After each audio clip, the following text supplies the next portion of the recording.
예수님은 사명자이십니다. 사명에 사셨고 사명에 죽으셨습니다. 공생의 기간 예수님이 감당하신 사명은 세 가지입니다. 첫째, 영적 싸움입니다. 예수님은 자기와의 싸움에서 이기셨고 마귀 사탄과의 싸움에서도 승리하셨습니다. 여러분, 신앙생활은 영적 싸움입니다. 자기와의 싸움에서 이겨야 하고 세상도 죄악도 마귀 사탄과도 싸워 이겨야 합니다. 둘째, 예수님의 사명은 복음 전파입니다. 예수님은 갈릴리 중심으로 하나님의 복음을 전파하셨습니다. 죄를 철저히 회개하고 예수님을 믿어야 구원받게 되고요, 하나님의 나라가 임하게 됩니다. 여러분, 신앙생활은 복음 전파입니다. 열심히 복음을 전파함으로 많은 사람들을 우리가 구원해야 되겠고 하나님의 나라를 더 확장해야 됩니다. 셋째, 예수님의 사명은요, 제자 훈련입니다. 예수님은 공생의 기간 12제자를 선택해서 훈련시키셨습니다. 그리고 그들에게 전도의 사명을 맡기셔서 사도로 파송을 하셨습니다. 여러분, 신앙생활은 훈련입니다. 특별히 교회는 세상으로부터 부름받은 제자 공동체이고 세상으로 파송받은 사도 공동체입니다. 우리는 제자이기 때문에 제자훈련, 경건훈련, 영성훈련에 더 힘써야 됩니다. 그리고 복음으로 무장하고 세상에 나아가서 열심히 복음을 전하는 사명자가 되어야 합니다. 예수님처럼 사명에 살고 사명에 죽어야 합니다. 예수님은 이렇게 사명에 사셨고 사명에 죽으셨는데 그 원동력은 무엇이었을까요? 성령 충만입니다. 세례자 요한 사명에 살았죠. 사도 바울 사명에 살았습니다. 우리도 성령 충만함으로 끝까지 사명에 살 수 있기를 바랍니다. 오늘 본문을 보세요. 예수님은 갈릴리 해변에서 4명의 제자를 부르십니다. 베드로, 안드레, 야고보, 요한입니다. 여기 베드로와 안드레는 서로 형제지간입니다. 야고보와 요한도 역시 서로 형제지간입니다. 그들 모두는 다 갈릴리 바다에서 어부 생활을 하고 있었습니다. 사도행전에 보면 사도 바울이 나옵니다. 사도 바울처럼 이 4명의 제자들은요, 예루살렘에서 랍비 학교, 정규 학교를 졸업한 엘리트가 아니었습니다. 가진 것도 없고 배운 것도 없고 그저 평범한 사람들입니다. 세상적으로 내세울 만한 것 전혀 없었습니다. 사회가 주목할 만한 성공한 사람들도 아닙니다. 한마디로 별 볼 일 없는 사람들, 형편없는 사람들입니다. 그래서 예루살렘에 있는 유대 교권자들은요, 예수님의 제자들을 학문 없는 범인이라고 그렇게 무시하고 멸시하기도 했던 겁니다. 그런데 예수님은 그런 사람들 주목하셨고 제자로 부르셨습니다. 별 볼 일 없고 형편없는 그들을 모아서 예수님은 패거리를 형성하신 게 아닙니다. 불량서클이나 폭력 조직을 만드신 것이 결코 아닙니다. 그들을 잘 훈련해서 세상을 변화시키는 사명자를 만드시는 겁니다. 오늘 우리도 마찬가지입니다. 예수님을 만나기만 하면, 예수님의 손에 들리기만 하면 얼마든지 사명자가 될 수 있습니다.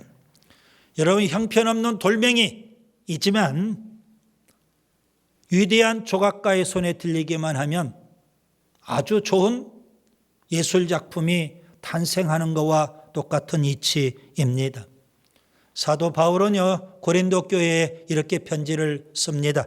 고린도전서 1장 26절부터 29절에 보면 고린도 교인들이 어떤 상태인지를 알 수가 있습니다. 고린도 교인들은요, 지혜 있는 사람이 없다는 겁니다. 능한 사람, 곧 권세 있는 사람도 없다는 겁니다. 문벌 좋은 사람도 없다는 겁니다. 그들은 대부분 천하고 멸시받는 사람들이었습니다. 우리에게 무엇을 시사해 줄까요? 하나님 앞에는 세상적인 조건들 중요치 않습니다.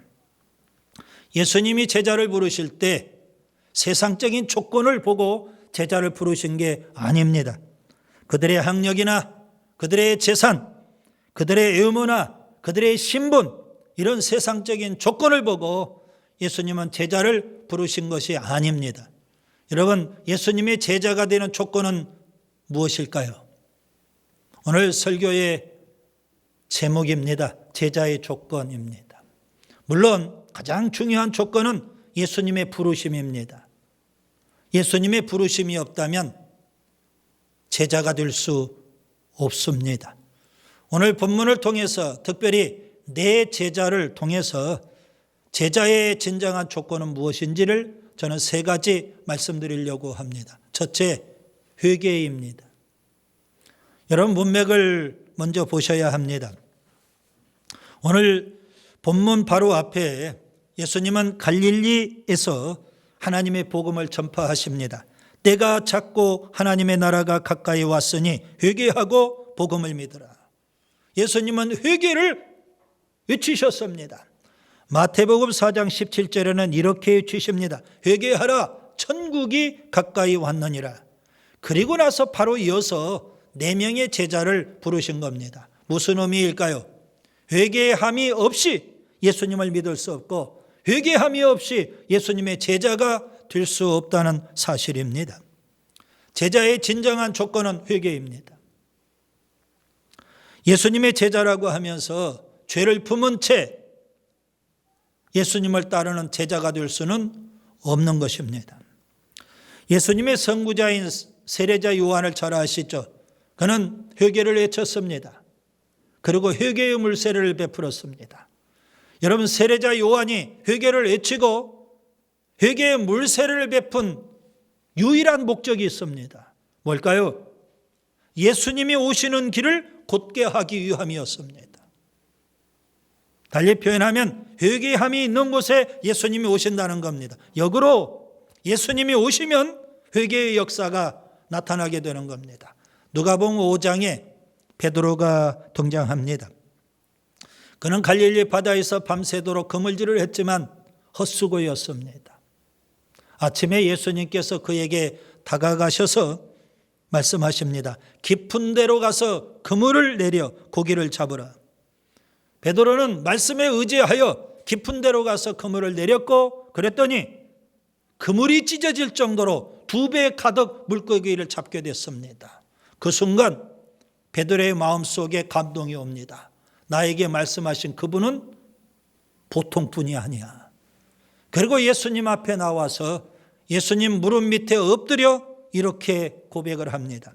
누가복음 5장 8절, 주여 나를 떠나소서 나는 죄인이로소이다. 예수님이 그에게 찾아오셨을 때 그는 자기가 죄인인 것을 깨닫고 회개를 하는 겁니다. 그렇게 회개하는 베드로를 예수님이 제자로 부르십니다. 누가복음 5장 10절, 무서워하지 말라, 이제 후로는 내가 사람을 취하리라. 누가복음 19장에 예수님께서 여리고에서 삭개오를 만나십니다. 삭개오는 세리장이고 부자입니다. 그는 돈만 하는 속물이었죠. 그런 그가 예수님을 만나고 변화가 됩니다. 철저히 죄를 회개하고 새 사람이 되었던 겁니다. 누가복음 19장 8절, 주여 보시옵소서 내 소유의 절반을 가난한 자들에게 주겠사오며 만일 누구의 것을 속여 빼앗은 일이 있으면 내 갑절이나 갚겠나이다. 회개하고 변화된 삶을 살게 되었습니다. 예수님이 오셔서 사도행전 2장에 사도 베드로가 3,000명의 청중 앞에서 복음을 전합니다. 그 복음을 들었던 청중들이 우리가 어찌할꼬 하면서 다 탄식을 합니다. 그때 베드로 사도가 회개를 촉구합니다. 사도행전 2장 38절, 너희가 회개하여 각각 예수 그리스도의 이름으로 세례를 받고 죄사함을 받으라. 여러분, 죄를 범했으면 빨리 회개해야 됩니다. 죄를 숨기려고 하거나 핑계를 대거나 변명하거나 남 탓을 하면 안 되는 겁니다. 진정한 회개는 죄를 철저히 고백하는 것이고 죄를 단호하게 끊는 것입니다. 그러한 회개가 있어야 되죠. 요한복음 8장 11절에 예수님께서는 가늠하다가 현장에서 붙잡힌 여인에게 이렇게 말씀하십니다. 가서 다시는 죄를 범하지 말라.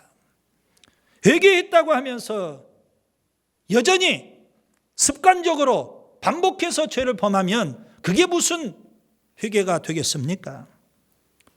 회개하지 아니하면, 죄를 범하면, 죄를 끊지 못하면 예수님의 제자가 될 수 없습니다. 둘째, 제자가 되는 조건은 뭘까요? 순종입니다. 예수님은 제자를 부르실 때 나를 따라오라 명령하십니다. 이건 명령입니다. 제자가 되는 진정한 조건은 순종입니다. 순종하지 않으면 예수님의 제자가 될 수 없습니다. 특별히 세 가지 측면에서의 순종이 필요합니다. 첫째, 무조건적인 순종입니다. 예수님의 이 명령은 신적인 명령이죠. 그렇기 때문에 이유를 불문하고 무조건 순종하고 복종해야 되는 겁니다. 우리는 자꾸 이유를 대려고 합니다. 환경을 따지려고 합니다. 그러다 보니까 순종을 못하는 경우들이 많죠. 예수님은 제자들에게 나를 따르는 것이 어떻겠느냐? 제자의 의견을 물어보신 게 아닙니다. 나를 따라오라. 하나님의 명령입니다. 무조건 순종하라는 거죠. 둘째, 즉각적인 순종입니다. 여러분, 본문에서 아주 중요한 표현을 우리가 놓치면 안 됩니다. 제자가 보인 반응이죠. 본문 18절, 곧 그물을 버려두고 따르니라. 주님의 부르심 앞에 계산해 본다든가 이해 득실을 따지다가는 그건 순종할 수 없는 겁니다. 곧 뭐 생각할 거 없습니다. 계산해 볼 거 없습니다. 계산기 가지고 두드려 봐 가지고 되는 거 아닙니다. 여러분, 주님의 명령이니까 곧 순종하고 따라야 되는 겁니다. 즉각적인 순종이 필요하죠. 셋째, 전인적인 순종입니다. 나를 따라오라, 이 표현은요, 추종하라, 그런 의미입니다. 유대교에서는 납비학교가 있습니다.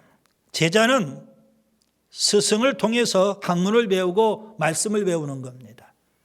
그러나 예수님은요, 제자들을 부르실 때 제자들은 예수님에게서 성경 구절 좀 배우고 예수님에 대해서, 예수님을 통해서 하늘나라에 대해서 좀 배우고 그런 제자가 되기를 원치 않습니다. 예수님을 추종하는 제자입니다. 예수님의 인격, 예수님의 성품을 배워야 되고요. 예수님의 사역, 예수님의 생활을 배워야 하고요. 예수님을 닮아가야 되는 겁니다. 전인적인 순종이 필요하다는 말씀이죠. 순종의 문제에 있어서 많은 사람들이 오해를 합니다. 명령이 주어졌어요. 무조건적으로, 즉각적으로 전 인격을 다해서 순종하면 되는데 자꾸 따져보려고 합니다. 그 명령이 가능한 것인가? 그 명령이 타당한 것인가? 그 명령이 합리적인가? 그 명령이 우리가 순종할 만한 가치가 있는가? 이런 것 따지다가 순종이 날아가 버립니다. 여러분, 명령하시는 내용, 내용을 따지지 마시고 명령하신 분에 초점을 맞춰야 되는 겁니다. 비록 그 내용은 우리가 순종하기 힘들고 어렵다 할지라도 명령하신 분, 그분의 초점을 맞추고 주님, 제가 순종하기 참 어렵겠지만 그래도 순종하겠습니다. 이런 자세로 나아갈 때 순종이 이루어지는 겁니다. 순종이 참 쉽지 않은 거죠. 창세기 12장에 하나님께서 아브라함을 부르십니다. 고향, 친척, 아버지의 집을 떠나 내가 내게 보여줄 땅으로 가라. 무조건 떠나라는 겁니다. 여러분, 그때 아브라함의 나이가 75세예요. 이미 삶의 기반을 다 닦아놨던 그 삶의 터전을 무조건 떠나라는데 순종하기 쉽지 않습니다. 게다가 가야 될 목적지도 말씀해 주시지 않았는데 여러분, 순종한다는 거 어렵습니다. 창세기 22장에 보면 아브라함이 더 순종하기 어려운 명령이 나옵니다. 내 아들, 내 독자 이삭을 번제로 드리라.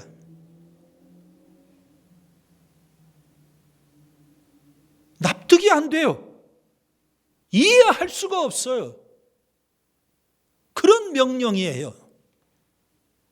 그런데 아브라함은 묵묵히 순종을 하는 겁니다. 누가복음 1장에 천사 가브리엘이 마리아에게 나타납니다. 여러분, 처녀가 임신한다는 거 부끄러운 일입니다.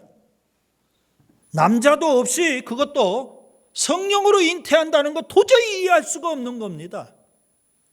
천사 가브리엘이 마리아에게 수태고지를 말하죠. 그때 마리아는 묵묵히 순종을 합니다. 누가복음 1장 38절, 주의 여종이 오니 말씀대로 내게 이루어지이다. 순종이 참 쉽지 않아요. 출애굽한 이스라엘 백성 광야 40년을 생활을 해요. 그들은 불순종하다가 광야에서 다 죽었어요. 구약의 이스라엘의 역사를 보세요. 북쪽 이스라엘 나라는요, 불순종하다가 아수르 제국에 의해서 멸망했어요. 남쪽 유던 나라도 불순종하다가 바벨론 제국에 의해서 멸망하고 말았어요. 선지자 사무엘은 불순종한 사울왕에게 이렇게 거론합니다. 사무엘상 15장 22절, 순종이 제사보다 낫고. 예수님의 제자가 되는 진정한 조건은 순종입니다. 셋째, 헌신입니다. 예수님은 제자를 부르실 때 4명의 제자는 기꺼이 헌신합니다. 제자가 되는 진정한 조건은 헌신입니다. 헌신하지 않으면 예수님의 제자가 될 수 없습니다. 본문 18절을 보세요.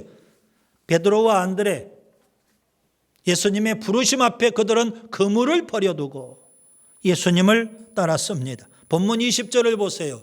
야고보와 요한은 예수님의 부르심 앞에 아버지와 품꾼을 함께 배에 버려두고 예수님을 따랐습니다.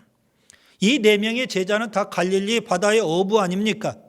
여러분, 어부에게 있어서 그물과 배, 이것은 생계를 위한 가장 중요한 수단들입니다.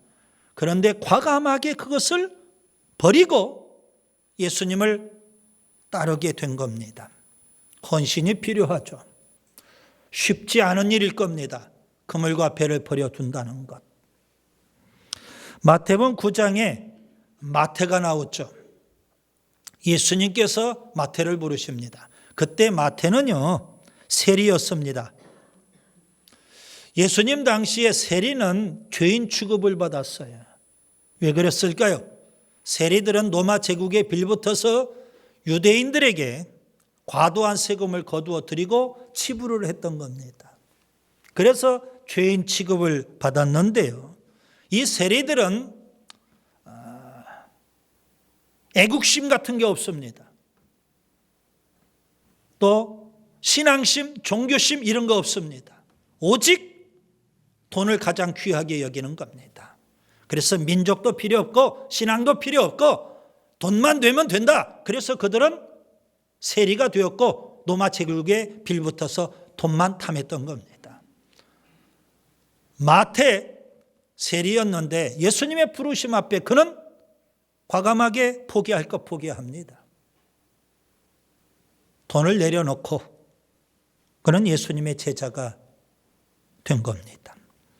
누가복음 18장에 한 사람이 예수님을 찾아옵니다. 그는 물질도 많았고요, 권세도 있고요, 젊음도 있어요.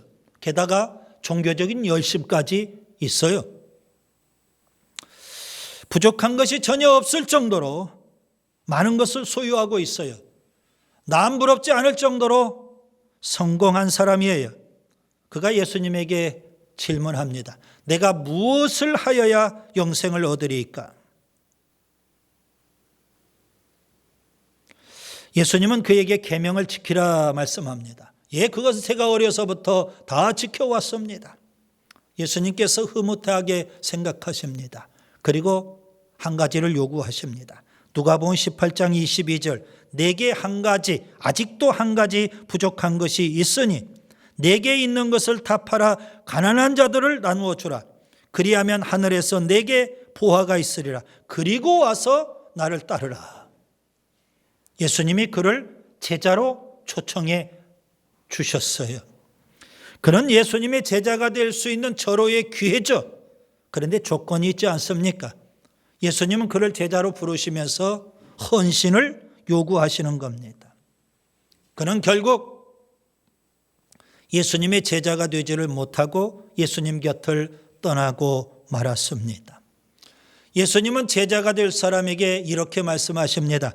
마태복음 16장 24절, 누구든지 나를 따라오려거든 자기를 부인하고 자기 십자가를 지고 나를 따를 것이니라. 여러분, 여기서 자기 십자가를 진다는 것은 자기가 십자가에 죽는다, 그런 의미입니다. 예수님은 제자들에게 어느 정도의 헌신을 요구하실까요? 물질 조금 드리고 시간 좀 투자하고 땀과 정성을 조금 드리는 그 정도의 헌신을 요구하실까요? 아닙니다. 예수님은 생명까지 바칠 것을 요구하고 계시는 겁니다. 마가복음 8장 35절, 누구든지 자기 목숨을 구원하고자 하면 잃을 것이요 누구든지 나와 복음을 위하여 자기 목숨을 잃으면 구원하리라. 예수님을 위하여, 예수님의 몸된 교회를 위하여, 복음을 위하여, 전도를 위하여, 하나님의 영광을 위하여, 하나님의 나라를 위하여 우리의 물질을 드리고 우리의 시간을 드리고 우리의 땀과 정성을 드리고 심지어 우리의 생명까지도 아낌없이 쏟아부어 드려야 하는 겁니다. 이것이 헌신입니다. 제자의 진정한 조건, 헌신입니다. 말씀을 정리합니다. 예수님은 사명자이십니다. 사명에 사셨고 사명에 죽으셨습니다. 공생의 기간 예수님께서 감당하신 사명은 영적 싸움이고 복음 전파며 제자 훈련입니다. 예수님은 복음 전파를 위해서 제자를 부르십니다. 여러분, 제자가 되는 진정한 조건은 무엇일까요? 저는 세 가지를 말씀드렸습니다. 물론 예수님의 부르심이 가장 중요합니다.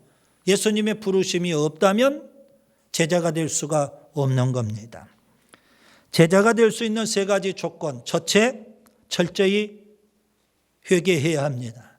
둘째, 온전히 순종해야 합니다. 셋째, 생명 바쳐 헌신해야 합니다. 여러분 스스로에게 여러분이 질문하시기 바랍니다. 나는 예수님을 따르는 제자인가?